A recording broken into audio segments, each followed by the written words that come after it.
Hukumar tsaro ta farin kaya a Najeriya DSS ta gargaɗi ƙungiyar kwadago ta ƙasar NLC da ta janye shirin zanga-zangar adawa da tsadar rayuwa da take yi don gujewa jawo tashin hankali da tayar da hargitsi.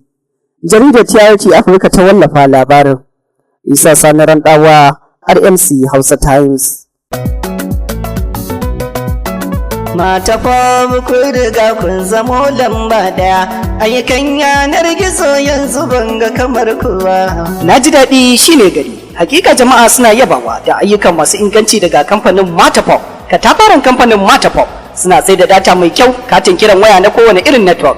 Matapop suna biyan kuɗin lantarki, JB subscription da dai sauransu. Daɗin daɗawa Matapop suna mai da katin waya kuɗi wato airtime to cash. Bude muku website a cikin sauƙi da rahusa da dai sauran ayyukan da suka shafi yanar gizo. To saura da ni kawai, ku garzaya Play Store domin ku sauke manhajar Matapop a cikin wayoyinku na Android ku ci gaba da kwasa garabasa. Za ku ce, dama sun faɗa mani, Matapop manhaja mai inganci.